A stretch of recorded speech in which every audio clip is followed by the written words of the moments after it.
Hello? You play to win the game. Welcome to the show where football is king. If you want to crown them, then crown them. It's 2 hours of all football. But they are who we thought they were, and we let them off the hook. What, you think we talk about anything else on this show? Playoffs? You kidding me? Playoffs? I just hope we can win a game. From Score on Air, the next generation of sports talk. This is the Gridiron Show with DeShaun Isaac. And we are live with you here on Score on Air, as we always do every Thursday. We weren't live last week because of, things happening and things moving. And, last week we had the snowstorm and all that. But we are so happy to be with you back again for another great week of talk about your favorite sport, football, here on the show. I'm very happy to be with you, by the way. I really want to go outside, but it's so muddy and it's so nasty out there. But it's just a good time if you're a guy who played on the line. You really love this type of weather because it's just nasty out there, and the ground is nasty, but everything else is fine. But we got a lot to talk about here. A lot of quarterbacks wanting to make moves. We got to talk about that. And I just released a new great article over on our new Gridiron Show website, which we have links of on our Facebook page at facebook.com/Gridiron Show, at The Gridiron Show. So facebook.com/The Gridiron Show. If you want to check out all that stuff, it's at our anchor.fm page, anchor.fm/The Gridiron Show. Literally the name of the show right there. And we have a lot more on, and we even will post that article everywhere else as well. But on the show, we got to talk about J.J. Watt. We got to talk about Russell Wilson. We got to talk about latest details, because there has been a meeting between DeShaun Watson and the Houston Texans. Nothing changed. Not a dang thing changed. We'll explain that whole situation. Plus, wants and need, what you want, what you need. We're going to be focusing on the AFC South, and we'll break that all down for you. There is a great article on there that you can check out there. I'm going to be plugging the article like crazy, but we got so much to get through here on the show today.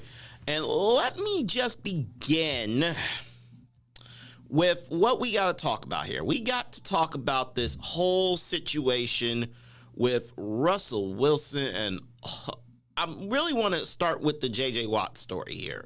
So, ESPN put out a report today.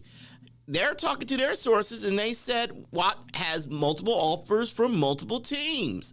That's a good news. That's a good bit of news here.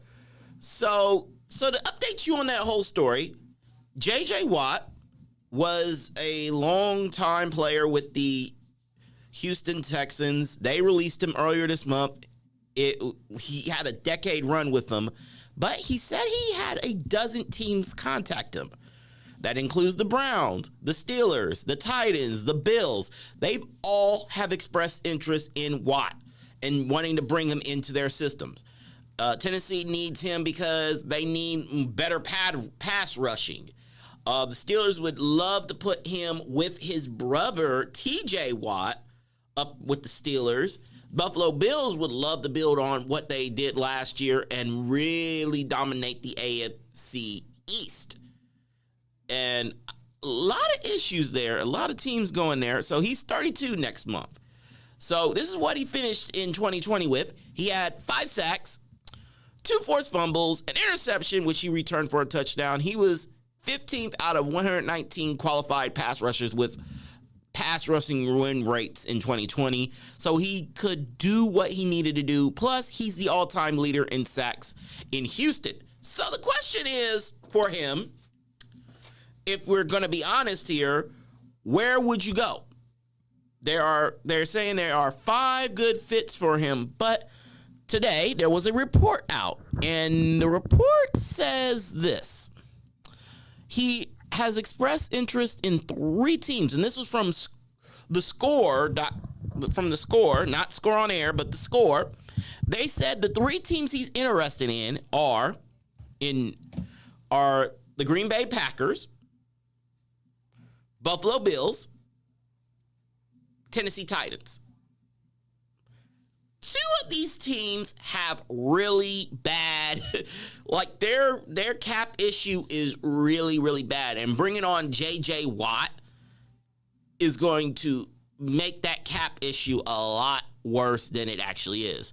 The Bills' cap issue is a little bit different, a little bit rougher, a little bit different there, but it's interesting because their cap could be not that bad. It could maybe be not that bad here because this is the situation. He wants a ring. He feels that if he can get a ring with a team, what could be the best fit with him? A lot of things going on, and I don't know who would be the best fit because fit is a very, very, very strange word to use because can he fit the program? Can he fit what is needed in that area? That's an interesting thing because I don't think he can fit the Tennessee Titans, but the thing is, he is a pass rusher. They need pass rushers. They need pass rushers like epically bad. And I would pick him up just because I need pass rushers. I need guys that can get to the ball. So, according to ESPN Plus, they put up 5 teams he could fit with. The Steelers, according to ESPN Plus, he said, here are the 5 best fits for him. The Steelers, Green Bay Packers, Tennessee Titans, New England Patriots, Los Angeles Rams. 2 sleeper teams he had was the Buffalo Bills and the Baltimore Ravens. Here's the thing. The Ravens haven't come up in this whole conversation at all. And as I'm sitting here right now and watching this, Baltimore has a lot of good things here. They have a lot of good defensive pieces in Baltimore if his main goal is to win a ring. If it's to win a ring, Baltimore might be your best place because you got a great offensive line who can score points. Your defense is legendary, and adding you there would be a good fit. And to be honest, they can work with older guys. They can do older guys. They need older guys there. The Buffalo Bills defense don't have that big money guy on defense, and they say big money alpha, but if you look at the Buffalo Bills, their defense has grown because it is a unit. Now, J.J. Watt loves having a guy who is a unit. I think he can be a great unit there.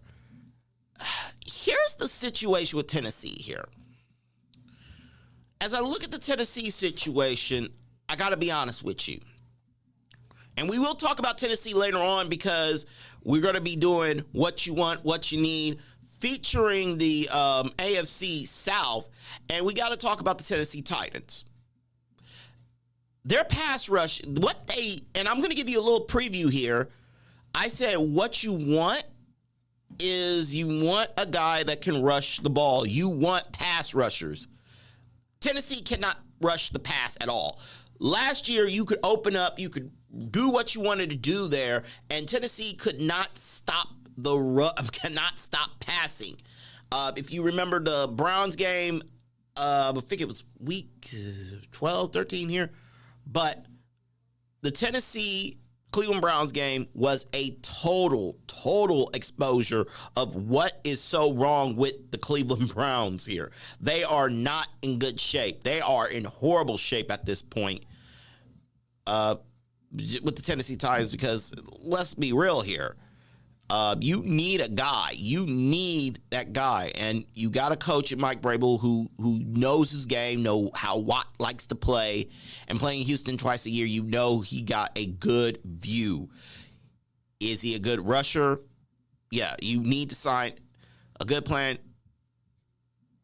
Like, you need rushers there in Tennessee, because right now you can't do it with what you got there right now. And I'm sorry, with there's a couple big name guys that are there. I would release one or two of those big name guys because they didn't do it. They did not do it this season. They just did not do it. Green Bay. This one is a situation where Green Bay fits because of who he is. They're from nearby Pewaukee, Wisconsin, not Milwaukee, Pewaukee, Wisconsin. And they spend significant time there in the offseason. So getting out of the cold is not really a thing for them. They embrace it. But the thing about Green Bay is it's a great fit there. You could have them play in that 3-4 scheme, and you're going to have to worry about blocking J.J. Watt. You're going to have to worry about blocking J.J. Watt out there and just being a beast out there. And they still middle of the pink pack. They're saying they need to have another capable player rushing there. This is kind of true because I remember watching that game, and the main thing is if you could have rushed, really put pressure on Brady. Brady can be crushed with pressure. We've seen it last year with Tennessee when Tennessee actually had a pass rush last year. They didn't have a pass rush the last couple of years, but they have a pass rush this year, and they're hoping to God that they can get a good pass rush again because they kind of need it, and they need it badly. So we're going to be watching what they can do there. But all three have been mentioned: Tennessee, Green Bay, and Buffalo. And it's weird that those three teams have popped up in the picture. Note who's not in the picture: Browns. And we heard a lot of talk early on that the Browns were the leading contender. They could be there. He liked the culture there. He liked what he did. Somebody probably got in a bug in his ear and told him, yeah, it is probably in your best interest to not play there. And you laugh at that, but guys pay attention to folks saying, yeah, you shouldn't play there at all. And it's so weird to say that, but hey, some guys are just guys who do not like to have the guys they want to play with. But we're going to be watching what happened here, what's going to happen with J.J. Watt and where he goes. Of course, his brother TJ is probably working the lines and trying to pull whatever he can out of Pittsburgh. And we got to talk about Pittsburgh here. As I shift on here, we're going to talk about the quarterbacks coming up in a moment. And there was some news that came out of Pittsburgh that has me worried about Pittsburgh. And I understand if you're a Pittsburgh fans and you love them and you love what's he. I'm sorry, you have to be a little bit concerned here. The Steelers are talking with Roethlisberger to play one more season. This is not good, ladies and gentlemen. This is not good at all. This is not what the Steelers need to do. We'll talk all about that coming up next here on the show. Of course, right now it is 4:30 right here on the show, and we're going to keep it going coming up next with the quarterback conversation because there's a lot of disgruntled quarterbacks out there, and we're going to talk all about them. Coming up next right here on the Gridiron Show, presented by the Theater People. It's Score on Air, the next generation of sports talk.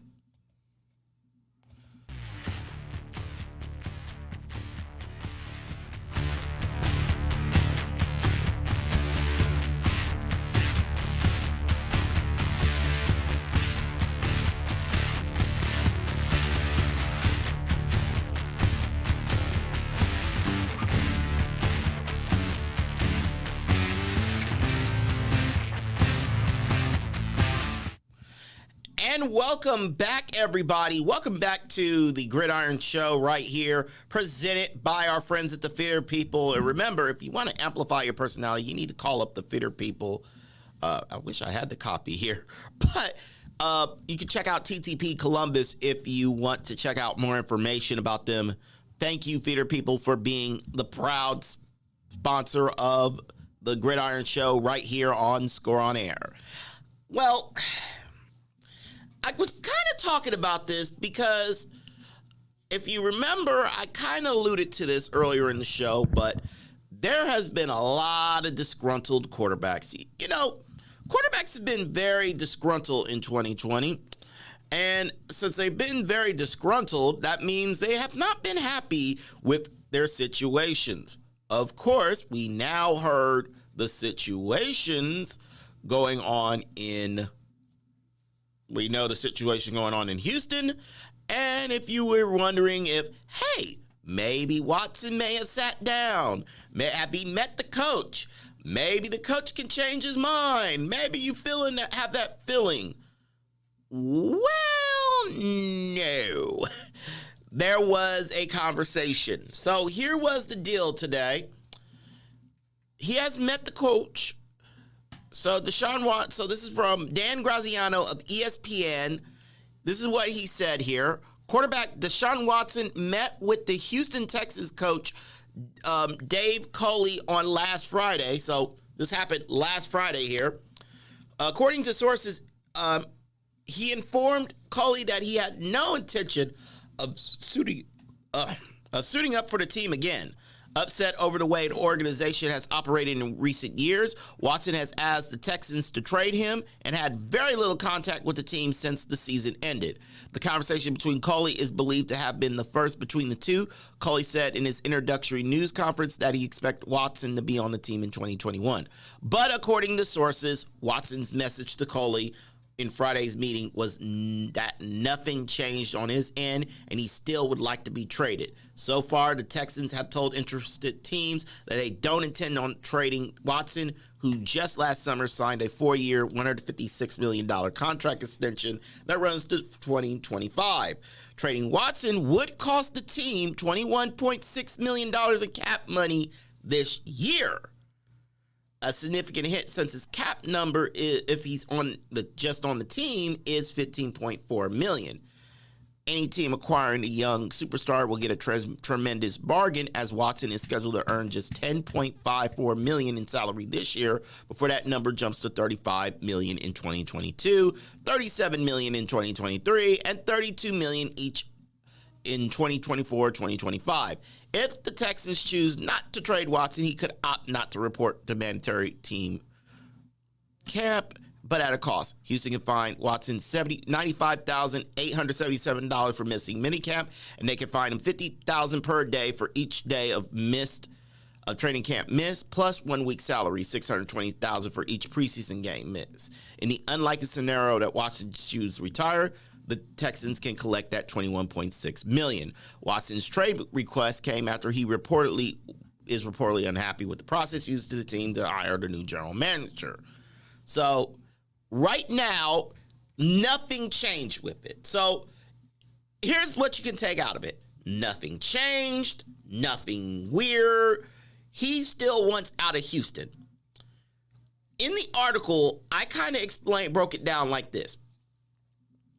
If they trade him now, he's a $21.6 million hit. But if they trade him post June 1st, he's only a $5.4 million cap hit, with that $15.6 million becoming dead money in 2022. Less of a hit, less money you have to worry about in 2022. Because let's admit this, in 2022, that jumps to $35 million. He's only making $10.54 million in salary this year. That jumps to $35 million. It is probably in their best interest to trade him post June 1st. The reason you don't have him listening to these trades and not listening to the situation is, if you're going to trade him and you're only getting him at a discount of $10.54 million in his this year, and that jumps to $35 million, $37 million, $32 million, in these next 4 years, and that's when the hardest hit, when the cap hit really hits, because he's making 35, 37, 32, 32. That's where you're getting the back end money. Right now, if you want out and you're Houston and you want out and you want him there and you want to find him, cut your losses, get picks, replenish your offense, replenish your defense. At this point, they're leaning more towards June 1st because let's admit it, he doesn't want to play there. And I hear people talking all the time saying, oh, DeShaun, he's just a spoiled person. No, he wants to win. He's a guy that wants to win. And he has severe questions on if the team that he is with right now wants to win. That's a hard thing to ask there. Because you're asking if the team that you're working with right now is invested in winning. Because last year, they were 3, and they literally were only won about 4 games. They were 4-12. There's a reason why that pick is with the Dolphins, and they can't get good picks out of this, and they're really wanting to do more. They can't do anything with them. So my question is, why would you not have him? You know the guy doesn't want to be there. Be professional. And this is the problem with the Houston Texans. They're not professional. They are the opposite of professional. They may be the worst ran team in all of the NFL. And you're not like, Sean, that's a very big thing to say. I'll say it. They're the worst run team in the NFL right now. You're trading your weapons away. You don't have picks to replenish them. Your quarterback literally gave you a name of a. He said, "Hey, give me this GM. I think I can work something with him." And you don't listen to him, and you screw up a relationship that you do not get these guys just growing off of trees. They don't grow on trees. I'm going to be honest with you. You're hearing about these names of these wide receivers. You're hearing about, okay, we have these guys and they're going to be great. Are they really? Are they really going to be that great? Because I think some of them are going to be utter trash if they're coming to the NFL. But hey, that's how it works. But when you know you got the guy, and you know your guy is there. And remember, last year, he is the NFL's career receptions leader. So last year, he set career highs in passing yards, touchdowns, and completion percentage. And he threw a career low 7 interceptions. So he had 33 touchdowns, 7 interceptions, 4,823 yards passing. Those were single-season franchise records. So the Houston Texans going like, why does our quarterback not like us anymore? He doesn't like you because you are a horrible franchise that can't get anything right. And he would rather go to a franchise that can get something right because he knows what he is. He knows the value he has, and you're trying to say that he doesn't have that value. I'm not shocked or surprised that he is there or that conversation continues on. But that relationship is dead. But another relationship is brewing, and it is coming back magical, everybody. If you're a Steelers fan, you're either going like, yay, they bring back Bren, or you're going like, oh crap, they brought back Ben. There's no in between. You either really happy about it or really peed-o'd about it. I'm kind of on the pedo camp here because of this. Ben Roethlisberger said he's not done with the Pittsburgh Steelers. And the Steelers saying, I can't quit you either. You're like, I love you, Ben. I love you too. It was like, will you literally, if you're faking football bachelor, you're literally saying, Ben, would you accept our rose, this yellow and black rose? And Ben said, I do. I really do. But we got to work out this money situation. So here's the money situation. Ben is going to get So Ben signed a 2-year, $68 million contract prior to the 2020 season. It included a $37.5 million signing bonus and a $30 million injury guarantee. At the time, he was in the final year of a 4-year, $87.6 million extension signed in 2015. The 2019 extension carried a cap hit of $23.75 million in 2020.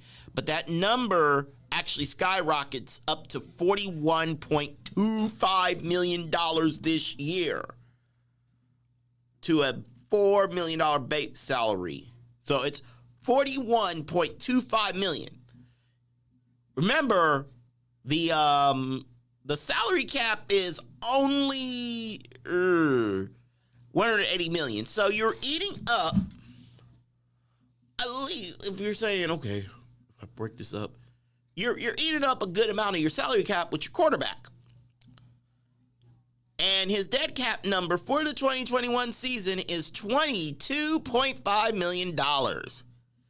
Yikes. It is not good. So right now they're talking about options to reduce that cap hit. There are two viable ones here. The Steelers could do a restructured 4-year extension that voids after 2021. That method reduces the base salary cap to $1.75 million and converts the remaining base salary and $15 million roster bonus into a signing bonus. Total, that saves the Steelers $14.34 million for the 2021 season, but that savings turned into dead money for the 2022 season. The Steelers will be on the hook for Roethlisberger's massive paycheck, but it spreads the cap hit over multiple years. The Steelers rarely give contract with voidable years, but it could be the best compromise. The Steelers could reduce his cap hit by asking for at least a 70% pay cut. If Roethlisberger agrees to play for the veteran minimum, his cap hit would just come in over $23 million, but asking a veteran quarterback to slash his pay for the good of the team would likely be met with dissension from the NFL Players Association. So that ain't happening. So forget that one. That one's not happening. The NFLPA will literally say words. Words that we cannot mention here on Score on Air. We literally cannot mention those words here on Score on Air, and I don't think I'm legally allowed to mention those words on any place. Even social media, I don't think we can mention those words because those are some words. They would have words. The words would have a lot of, will start with what the and bleep, bleep, bleep, bleep, bleep. But Roethlisberger previously told The Athletic he didn't care about my pay at all this year. His agent, Ryan Tolner, told NFL Network on Tuesday night, we're happy to creatively adjust his contract to help him build the best team possible. With that phraseology, though, Tolner isn't exactly promising his client will be open to taking a steep pay cut in the final year of his contract. This is why I'm a little concerned here. His play at the end of 2020. Steelers fans, let's be honest here. And we have one Steelers fan that's going to be on the show later on here. Is he really worth your time? Is he really worth your effort? Is he really worth that much money? Is he really worth $41 million? Is he really worth $23 million? His numbers were not as good. He ranked bottom of the league at yards per attempt, 7.1 yards. His average 4.6 air completion was the 5th lowest among quarterbacks. Only 32% of his attempts went for first down. He had the lowest rate for a full season in his career, and his adjusted net yards were his lowest for a full season since 2013. His average time to pass was just 2.3 seconds, lowest of any qualifying quarterback in the past 4 years. And that offensive line did not give him time. And then you have Marquise Pouncey and Al Villanueva. They're both gone in free agency. So they're looking at a young rebuild offensive line for him. This is not good. Like, you need, like, to be honest with you, you need a younger guy. You just need a younger guy. If you can get a younger guy back there, that would help immensely. If they could get that younger quarterback that can at least know the system. I think this is a kind of an indictment on how the Steelers have run their team because, yes, you want to be loyal to a guy. You want to be loyal to him. And nothing wrong with being loyal. Loyal is good. Loyal is awesome. But if you want to be loyal to him, you're going to have to realize loyalty comes at a cost, and it's not a good cost at all. But I don't see the ups in this deal. I see a lot of downs, but I don't see a lot of good ups here. It could be a bad situation to come. All right, want to remind you that this weekend on Score on Air has a lot of monster games for your eyes. And boy, oh boy, do we have some great games for you. Coming up on Saturday, we have 2 games going at the same time. You could watch some ABA basketball featuring the Ohio Bruins, or you can check out the Hartley girls basketball team.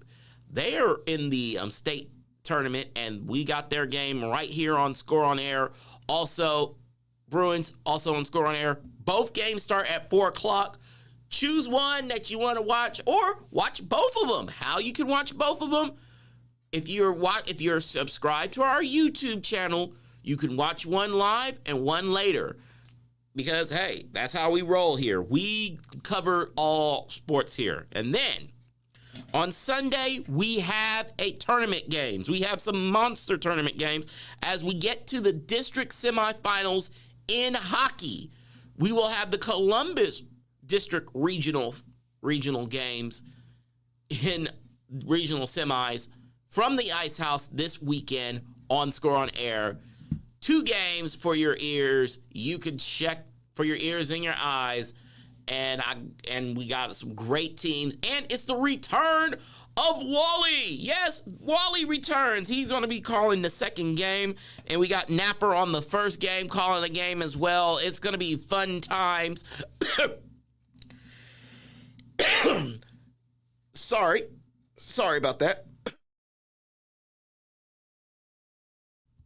Sorry about that, ladies and gentlemen. That happens sometimes. But we got a lot of sports this weekend. You can check out either the Hartley girls or Ohio Bruins. Both games starts at 4 o'clock. And then you can check out our hockey coverage of the district semifinals. Remember, and they'll play in the district finals March the 6th, I believe. So we're going to be having a lot of hockey for you. A lot of hockey, a lot of basketball, and a lot of good times right here on Score on Air, the next generation of sports talk.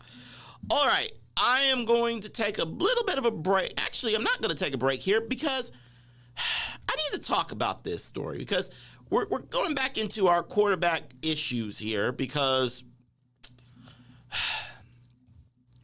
we had a story come out this week. And it was very interesting.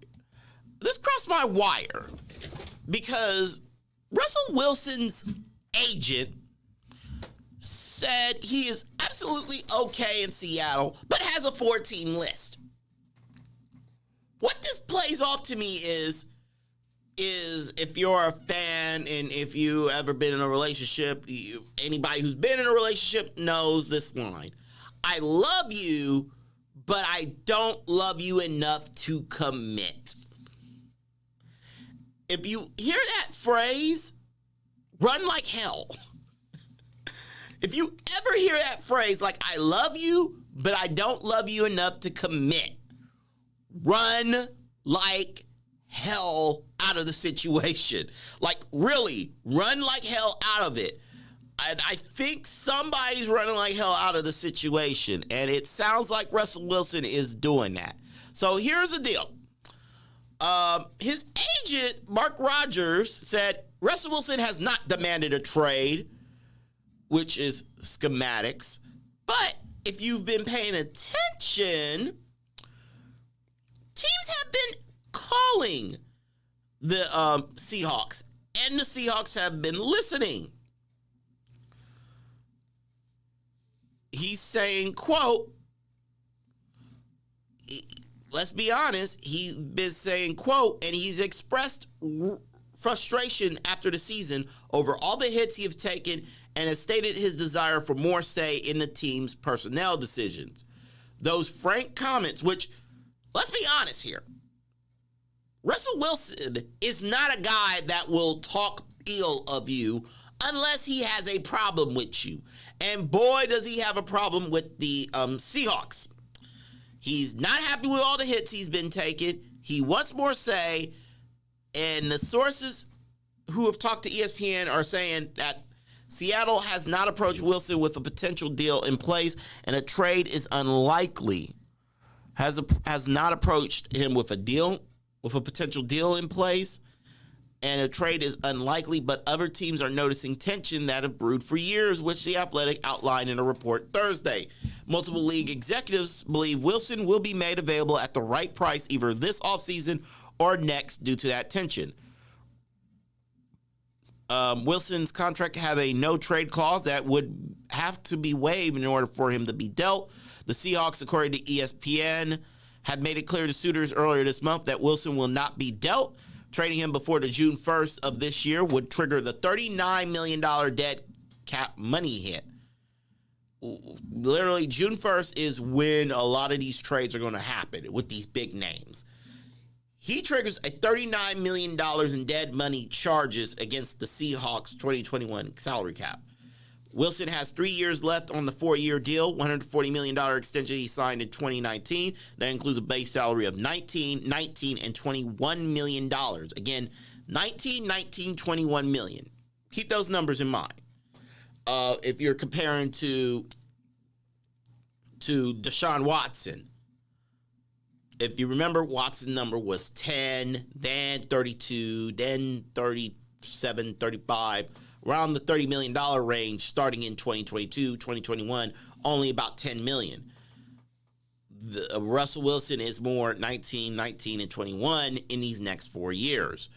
Multiple sources said they confirmed to ESPN that Wilson stormed out of a meeting with Seahawks coaches last season out of frustration that his suggestions for fixing the team's sputtering offense were dismissed. Sources tell ESPN that was a dark day with frustration riding high after an ugly 44-34 loss to the Buffalo Bills, but the issue was resolved quickly. The incident occurred the week of Seattle's Thursday night game against Arizona in November. The Seahawks had lost 2 straight games, 3 of 4, coinciding with the worst turnover stretch in Wilson's career.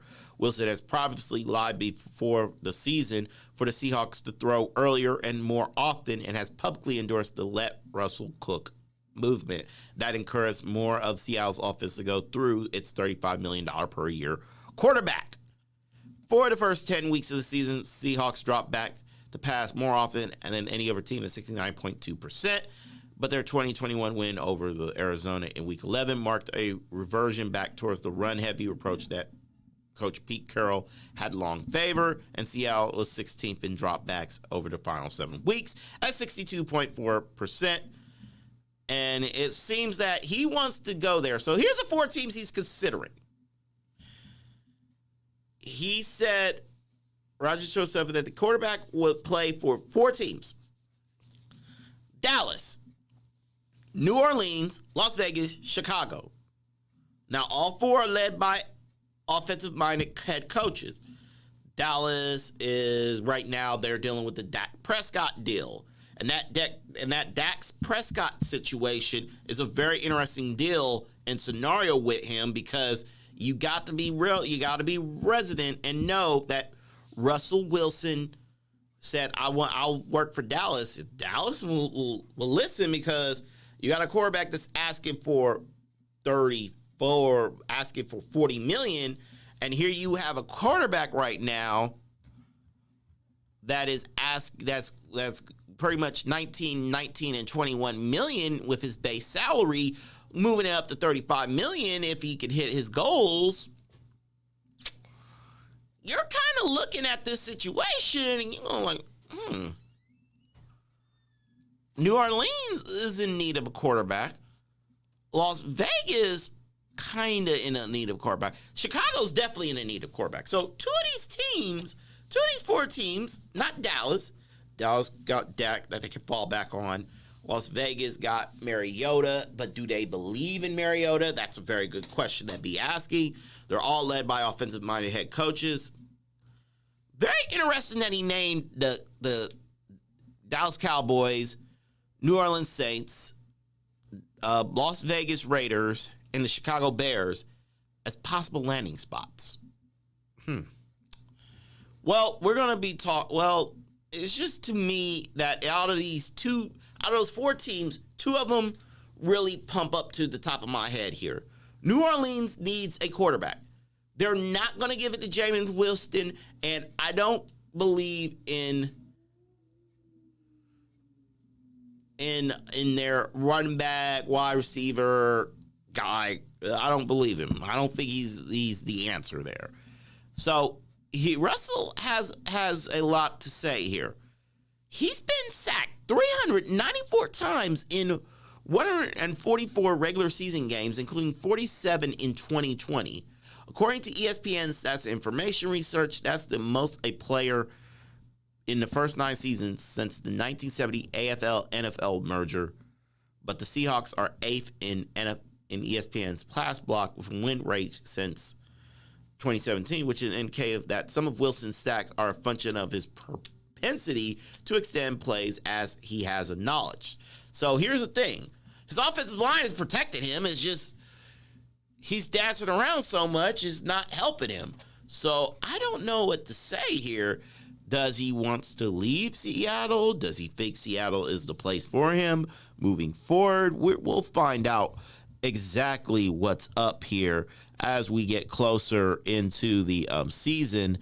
As we get closer on, we're going to be paying a lot of attention to what's going on. All right. I'm coming up to the break here. It is 5 o'clock right now. And when we come right back here on Score on Air, WSOA Columbus, we talk about that article I wrote, because I wrote a good article there of what you need and what you want if you are a fan and a player of your favorite teams in the AFC South. I came up with a list. I broke it down for you. It's coming up next, right here on the Gridiron Show, right here on Score on Air, the next generation of sports talk, and your home of the Hartley Hawks Athletics. Stay tuned. You're listening to WSOA in Columbus.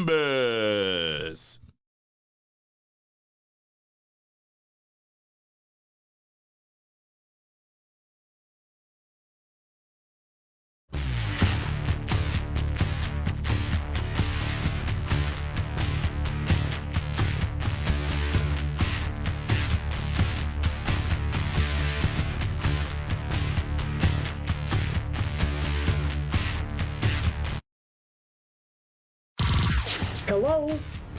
You play to win the game. Welcome to the show where football is king. If you want to crown them, then crown them. It's 2 hours of all football. But they are who we thought they were. And we let them off the hook. What, you think we talk about anything else on this show? Playoffs? You kidding me? Playoffs? I just hope we can win a game. From Score on Air, the next generation of sports talk. This is the Gridiron Show with DeShaun Isaac.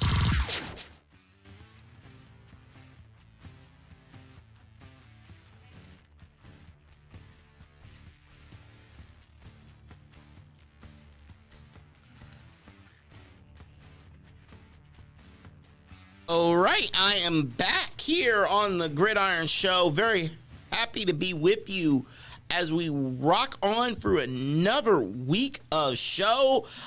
I feel very happy to be with you here as we roll on into a second hour of the Gridiron Show presented by our friends at the Theater People. Check out their website at ttpcolumbus.com so you can learn to amplify your personality with our friends at the Theater People. And let's be real, now is the time to start thinking about how you want to watch football in the fall. Because let's admit it, you may be able to watch games in the stadium again. 30% today approved by Mike DeWine. Could be going up before the time we get to next season here. And it looks like we're going to have a summer with concerts and things like that and all that good stuff. But we might have a summer where we'll have football too. And we're going to be talking about all that stuff on the show. Guess what? You're in the right place. If you want to talk football, welcome to the show. All right. I put out an article on our page that you can check out. If you want to check out our Facebook page, you can check it out at facebook.com/The Gridiron Show. Again, that's facebook.com/The Gridiron Show. And there's a great post up there called What You Want and What You Need. And I gotta be real. It is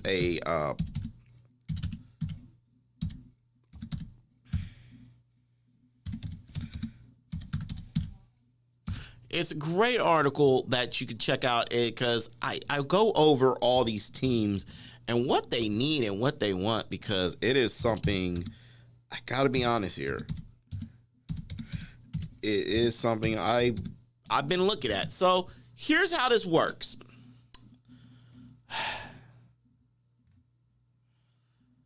I have a great article. It's called What You Want and What You Need, as we focus on the AFC South here. And a matter of fact, let me do something here, and I want to show you what this article is. I'm going to change it. No, not it. That's not it either. That's Bob. I don't need Bob. I need NDI source. I don't need that. I don't need that. I need media source.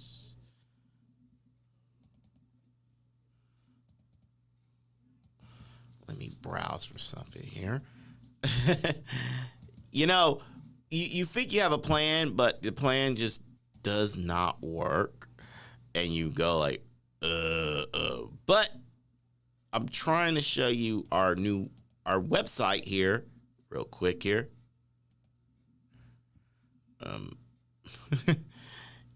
It's so weird. Capture display.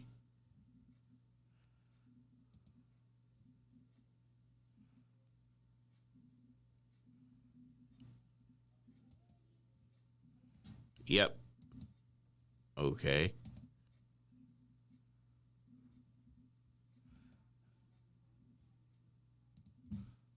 Due to the thing, I have to do this because I'm going to show you what I got here. And this is not the cleanest, and I apologize deeply here. I'm going to switch. Now, no, cancel. No. There we go.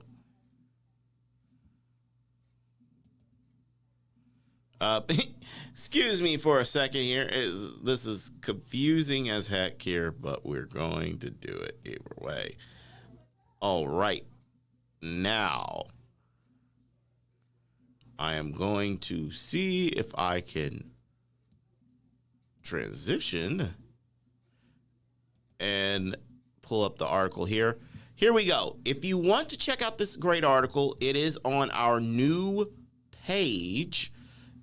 It is now on our new page. The Gridiron Show now has its own Facebook page. If you want to check it out yourself, here it is. It's right there for your eyes. It's simply the best. It is the Gridiron Show page that you can check out, where we have everything you need and none of what you want to see. What the heck is going on here? Okay, you're good. Go back to the producer. Go back to me. What the heck? There we go with the transition. Sorry to do it so sloppily today because usually you have a screen over here that I have everything here, but it is just not. But yeah, if you want to check it out, we have a link on our Facebook page. If you want to check it out, we even have a link on our Anchor page. So check out anchor.fm/The Gridiron Show or facebook.com/The Gridiron Show because we did talk about this and we do want to talk about what you need and what you want out of this situation because there's a lot of things here that needs to happen. I kind of broke this down here. If it would work for me. Crap. But here's the thing, I broke it down. I broke down the 4 situations going on with this team because we got a lot to talk about here.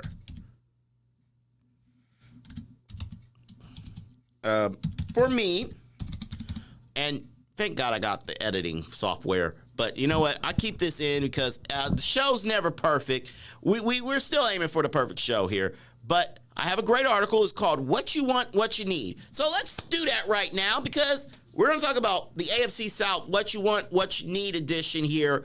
And I look at both teams here, and I look at for all 4 teams. So here's how this works. I looked at all 4 teams in the AFC South. Of course, that means the Jacksonville Jaguars, Houston Texans, Indianapolis Colts, and Tennessee Titans. I broke them down, and I wrote this great article, and I'm going to tell you what it is and what it isn't. 1, it is not a draft prediction. Point blank, we're not here to preview the draft. There are a lot of people who will be doing that. This is not that article. And no knock to the people that preview the draft. This is just not it. This is not what we're trying to do here on this article. We're trying to give you a POV of what's going on in the league and what these teams are looking at. So that's what we're looking at here. I'm going to break down the situations here, and we're just going to talk about them here. So let's start with the Jacksonville Jaguars. So, Jacksonville Jaguars, what do they want? What do they need? Let's start with want here. They want a quality quarterback to build upon, and the Jaguars need that and a culture shift in Jacksonville. Why am I saying that? So, let's be honest here. And I'll go deeper than I do in the article, but here it is. Actually, I go pretty deep in the article. I point out that they weren't any better. They gave up a lot of yards. They weren't able to get that many yards. They were 1-15 last year. They were ferocious on defense. They were ferocious on offense. They need that guy that's going to at least jumpstart their look of wanting to be a better team going into 2021. I got to be real here. I think Trevor Lawrence is the perfect guy for this situation. I think Urban Meyer, with his legacy of winning, we know how good he is here at Ohio State. I know how good he is. He's a good quarterback. He's a good coach. I think it will transition pretty well to the NFL. Can he be a winning quarterback? Can he make Trevor Lawrence a winning quarterback in the NFL? That's going to be a question there.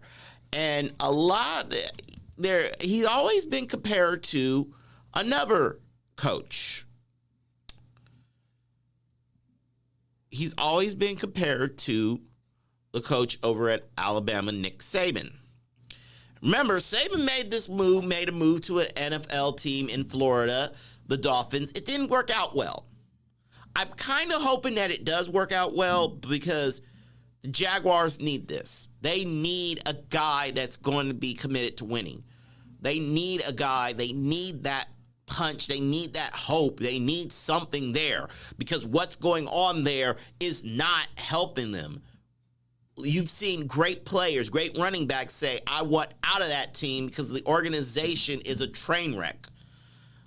And I really want to see out of the Jacksonville Jaguars that can Urban Meyer put in a organization that's going to be able to win them titles, to put them in contention to win NFL championships and win divisions in the NFL. And remember, the AFC South is starting to get really good.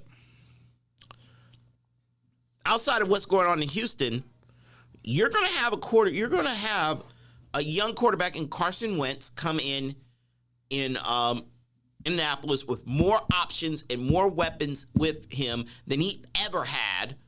And you got Trevor Lawrence coming in, and he's going to be coming in with some guns. And you know how good he is. So it's going to be very interesting to see. And I gotta hope that it ends up becoming better than another Hall of Fame coach that ended up with a Florida team, and that didn't end well at all for them. So I hope for the best here. Well, let's go back to what we were talking about at the beginning here of the show, and I kind of pointed out in what you want, what they need, and I did hint at this. So what the Houston Texans want is to keep their quarterback and smooth out the situation surrounding him. What the Texans need to trade him and minimize the damage of trading a franchise QB. It is a very clear situation here. You want to take the cap hit this year.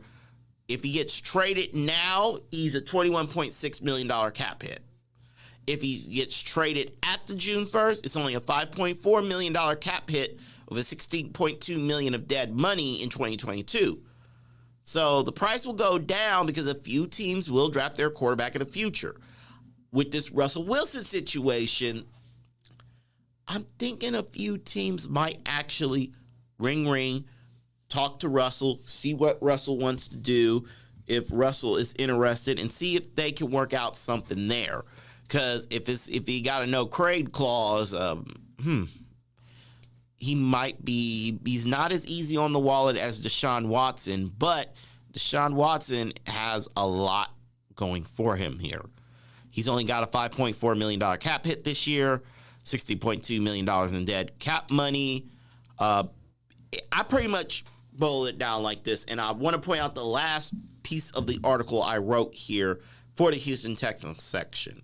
I said this, quote, for Houston, the trade of DeShaun Watson will hurt now or later, and it is clear as crystal that for them to move forward, they have to let go sooner and take the $21.6 million cap hit now rather than later. They will need to have cap room to play with in 2022. Important to point out here, they do have a first-round pick in 2022 for now. They have a penchant for trading high picks away. And that's the thing. That is why DeShaun Watson wants out. You have a penchant for trading high draft picks away.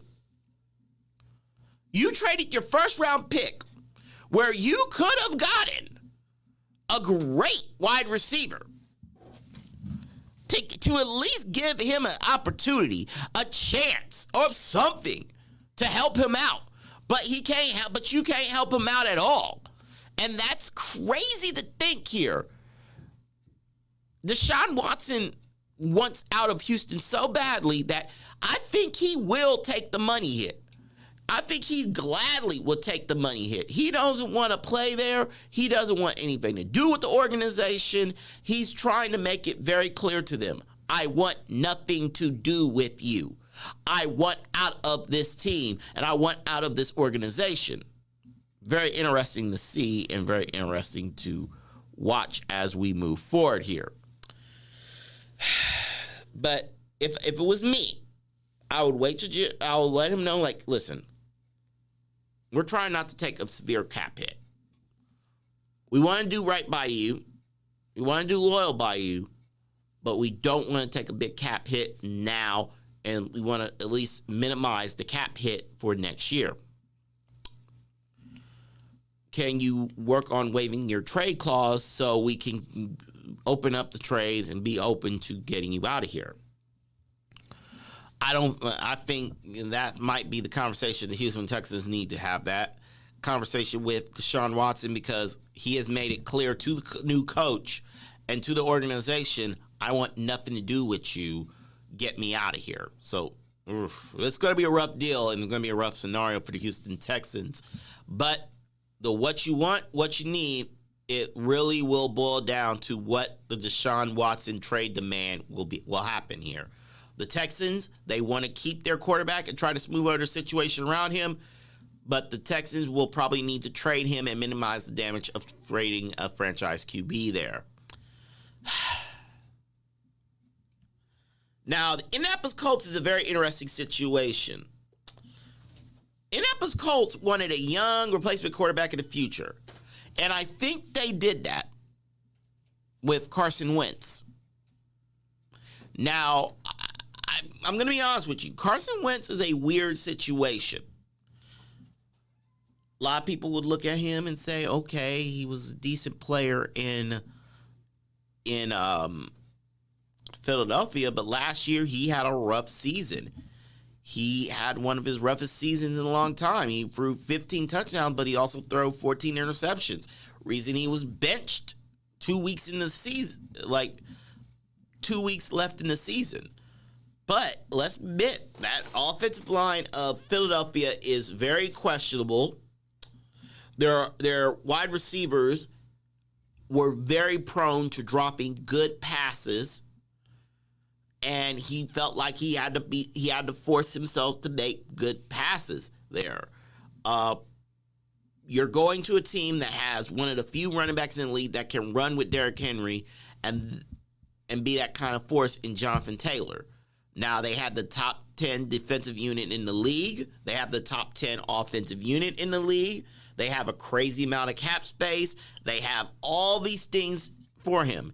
He never, ever, not once had the tools he will have at his disposal in Indianapolis. And their receivers can catch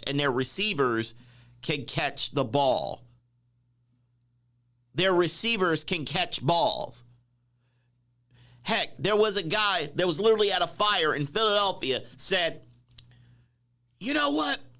I made a better catch than one of y'all receivers. Y'all can't catch anything worth a dang. So that's just the facts there. Let me talk about the Tennessee Titans here. What do the Titans want? An effective pass rush. What do the Titans need? More cap space. Right now, they are hurting on cap space. $4.5 million. Now, I don't know their exact cap space number as of right now.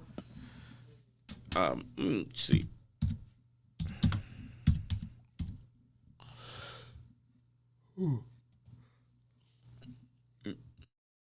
Sorry about that. I did not want to yawn on air, and I apologize about that there. So this is their salary cap space right now for the Titans have only $1.897 million. The Packers need $11 million in space. It is not a good scenario for everybody here. This year, the cap is a tough situation. Everybody got need money. Everybody got the deal. So this year, if they can get through this year, cap numbers are going to go up big. But 2021 is going to be a rough year. Rough year. Because there's some teams that are dealing with some dead money galore. You got, with the Titans, they have $5 billion dead. You have teams that the Eagles got a $40 million dead money cap hit they got to deal with. It's going to be rough for a lot of teams as we get closer to the season. But Titans have a tiny bit of cap space, and it gets worse and worse and worse. Like right now, the Titans only have in effective cap space, $1.897 million. So about near $1.9 million left under the cap here. It's just, geez Louise, what do you do if you're the Tennessee Titans here? You need to get pass rushing, but you don't have the guy here.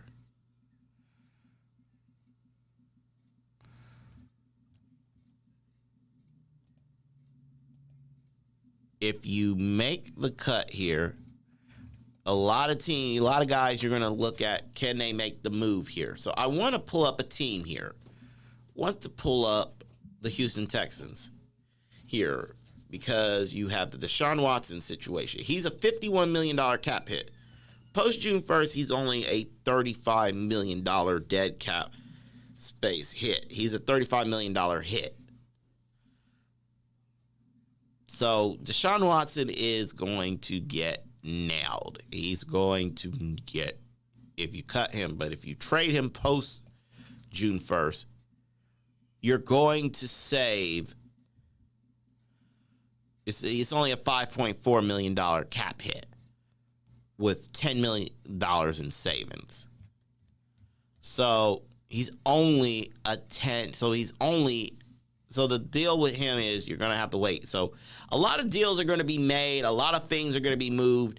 And I think the Titans can make the moves needed. It's just going to be very interesting because they can't make it right now. They can't really make any real good moves right now that would help them moving forward. Cut pre-June 1st, or if you want to trade a guy and you need to make money, it's going to be very interesting to see what happens next. Who could be restructured? Who could get extensions? What can happen here?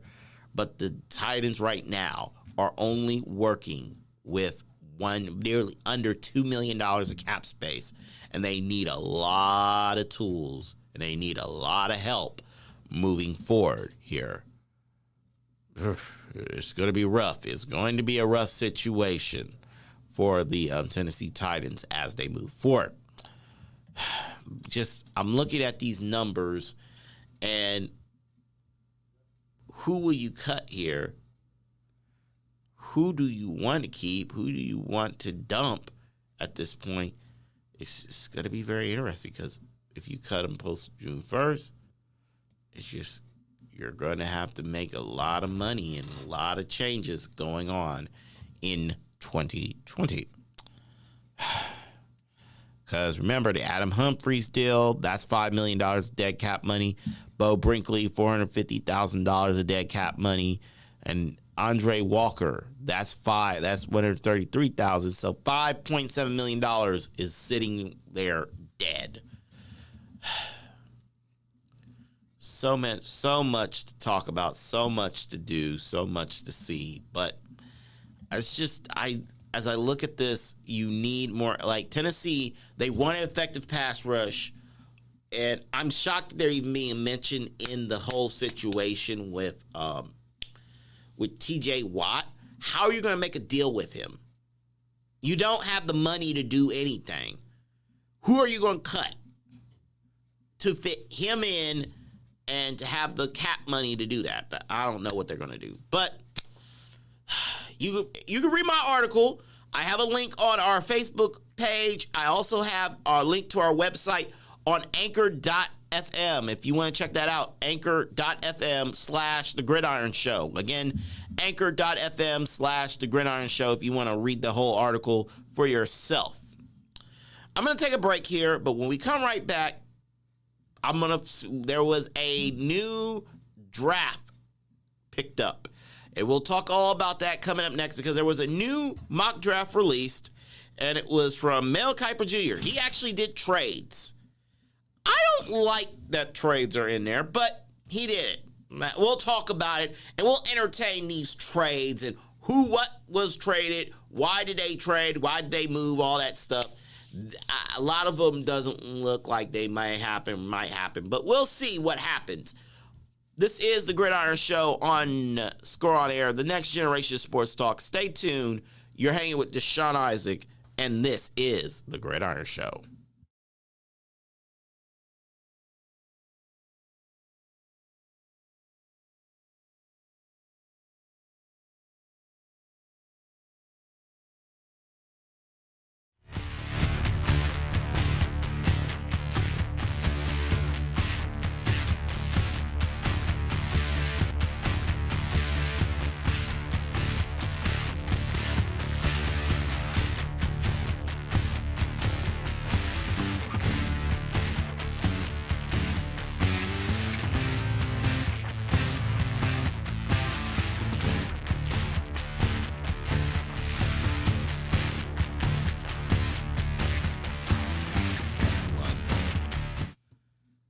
And welcome back to the show. It has been a very fun show, but we got at least 30 minutes to go on the show today. And I want to go over that the ESPN, and I use ESPN a lot because they have good things. They have some good things. It is a very interesting situation, but I wanted, before we get into talking about the draft here, because we got some draft news, the galore to talk about, I want to talk about this weird situation. So, NFL Executive Director DeMaurice Smith told NFL player agents Thursday that they should work together during the upcoming free agency period to ensure teams are taking advantage of the reduced 2021 salary cap to limit player salaries, a source who was on the video conference here. It sounds like collusion, but that's what's going on here. So here's what's the situation. Speaking on the video conference, which replaced the annual all-agent seminar the NFLPA holds each year at the Scouting Combine in Indianapolis, Smith told the agents that the union expects that this year's cap will be pretty close to the $180 million floor negotiated by the NFL and NFLPA, and that the 2022 and 2023 caps could be affected as well by pandemic-related revenue losses that resulted in this year's cap reduction. Because of that, Smith said agents this year should push back on teams trying to cut players for cap reasons and should consult with one another with the NFLPA's cap department on offers they receive from teams for free agents players. Sources relayed Smith's message to ESPN and said Smith told the agents that it was okay for them to collude in free agency in order to ensure the best possible deals for players. The NFL collusion, of course, is an illegal corporate practice in which the league's teams are prohibited from engaging. But there are no laws or rules against workers, in this case players, exchanging information about who's offering how much. And that kind of information can only help agents know more about what's out there in terms of potential deals and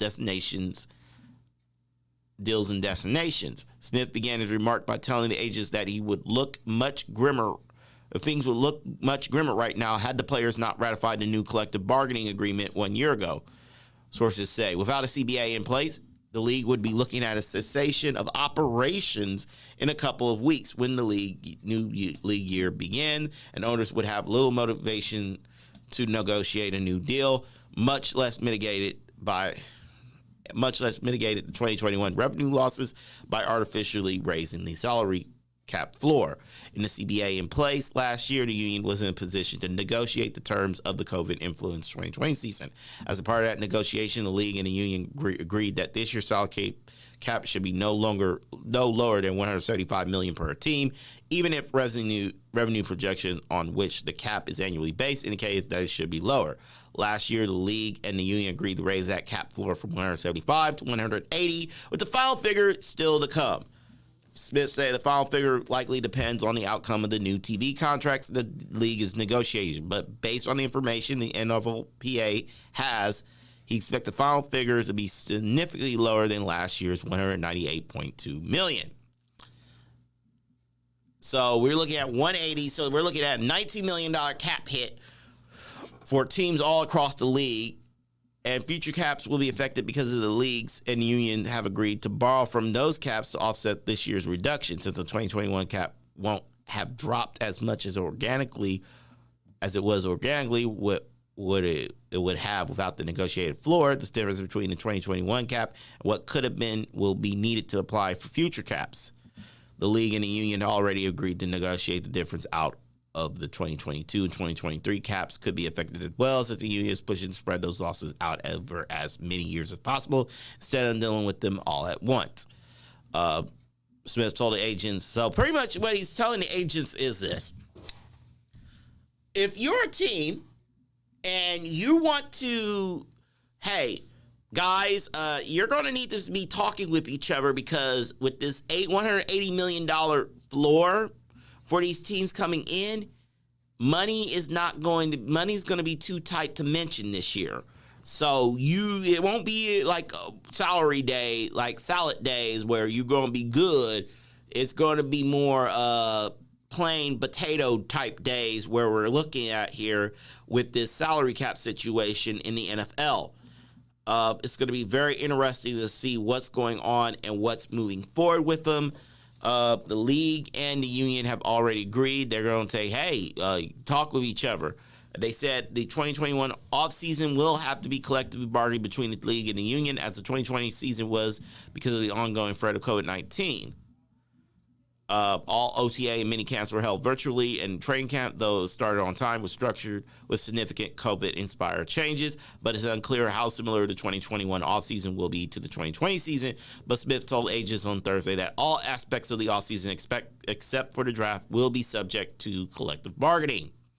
So it's going to be a hot mess if you're a fan of the NFL and you think it's going to be a normal-ish year. It won't be completely normal, but it's going to be somewhat of a strange time. It's going to be a strange year to come as we get ready, as teams look at what's next ahead of them. So that's what they're looking at right now. But what we're looking at right now is actually we're going to take a little bit of time to talk about something that is personal to us here at Score On, with Score On Air and the Gridiron Show. We kind of been talking about this on our podcast, but we want to talk about it officially for the first time here on Score On Air. If you go on our Gridiron Show page, you'll notice that we have a thing going on called Tackling Hunger. We are going to be really amping up our effort with the Mid-Ohio Food Bank. And what that's going to be and what that's going to look like is we want you to go out and support them. If we're being honest here, it has been a hard year for the Mid-Ohio Food Bank. Mid-Ohio Food Bank has just been hit hard. They've been hit hard this year in ways we've never would have thought or never would have seen or never would have figured would be happening. The Mid-Ohio Food Collective do a lot of things in our community. If you're in the Central Ohio community, you know, if I mention Mid-Ohio Food Bank, you know how much they help our community and how much they really do so well for us here. So if you go on Facebook.com/The Gridiron Show and scroll down here, and I'm going to pin it for you here as well. There is a fundraiser that I'm done, and we hit 52 of 50, but let's raise a lot more for the community here because we want to do so much more here. If you want to check that out, you just look for the Gridiron Show's Tackling Hunger Food Fundraiser for Mid-Ohio Food Bank. It's on our page. We want you to be a part of it, and we want you to donate. It really do help. Every dollar helps. Everything goes to the Mid-Ohio Food Bank. We're going to make sure that happens, and we want to make sure that you know that they can help out and give back here. So as much as we love football here, we love giving back to our community more and more and more, much more than just talking about football here. So again, look for our article. Look for it. We're going to be pumping it on our website. We're going to be pumping it on social media. You help out with the Mid-Ohio Food Bank. And if you just want to put a donation in for the Mid-Ohio Food Bank, just type in the Gridiron Show's Tackling Hunger.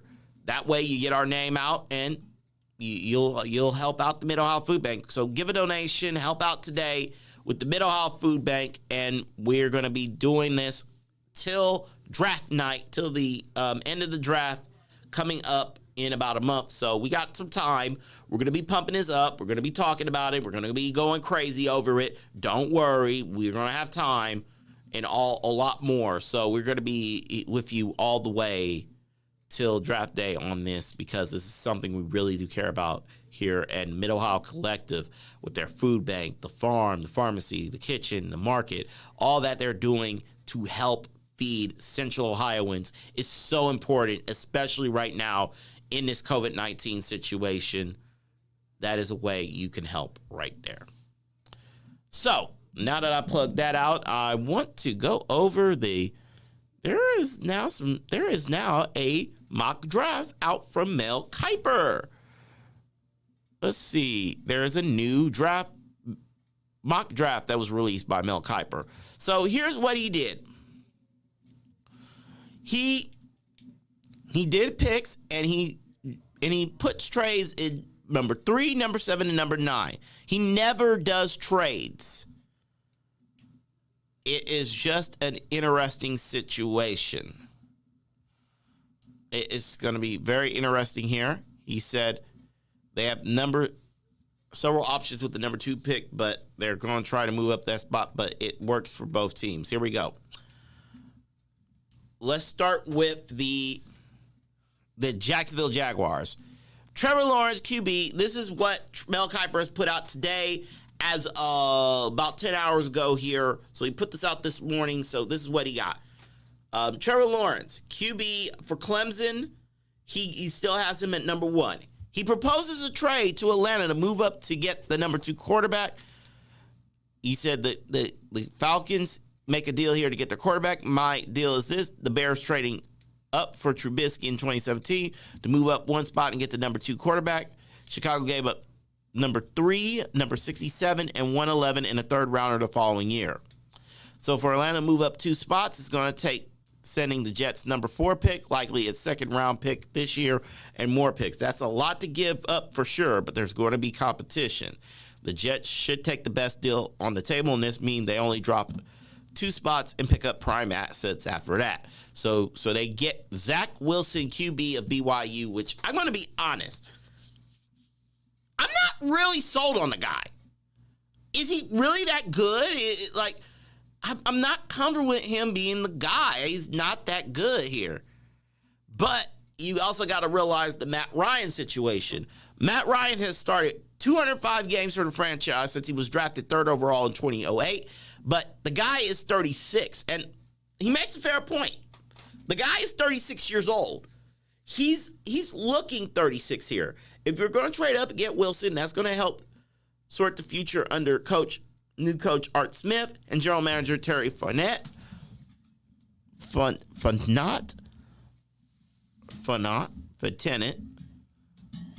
And remember, if you're Smith or Fontenot, you don't expect to be drafting this high. So you never know when you're going to have a chance at a quarterback like Wilson. They have to get their guy now. Ryan will likely remain the starter in 2021 while Wilson adjusts to the pro. He could take over in 2022. Ohio State's Justin Fields could be in play too, but I see Wilson as the ideal option for the Falcons. I think if you're the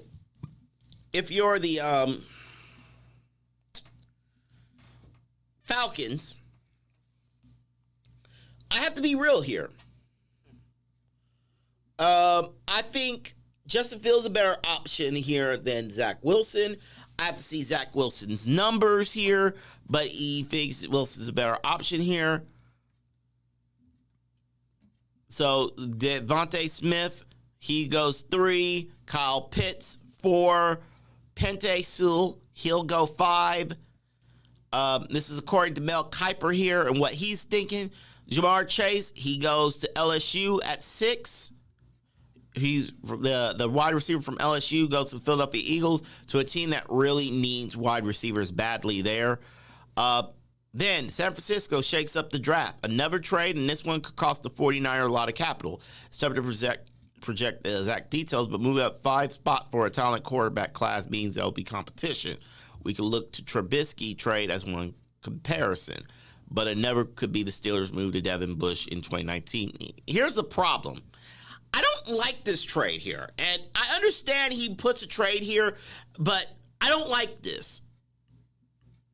I'm going to be honest why I don't like it.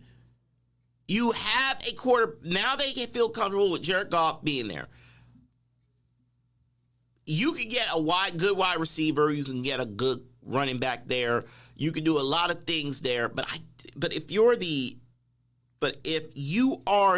San Francisco 49ers, you don't have no reason to really trade there. So I don't know what's going on there, and it's just so weird, too weird. In fact, that is even an option, much less a thing that is moving forward there.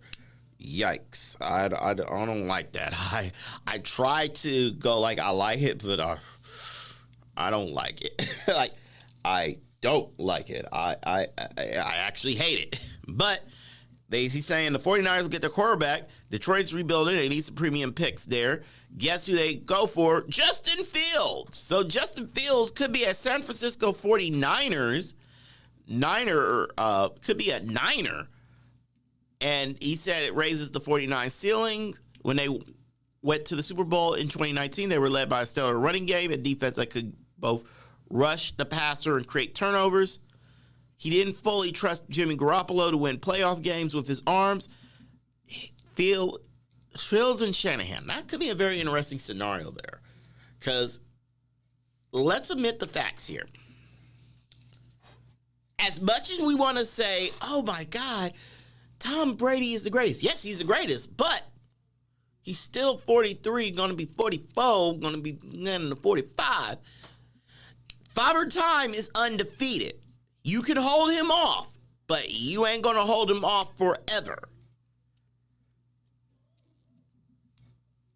Now, San Francisco could designate Garoppolo as a post-June 1st release and save $25 million on the cap.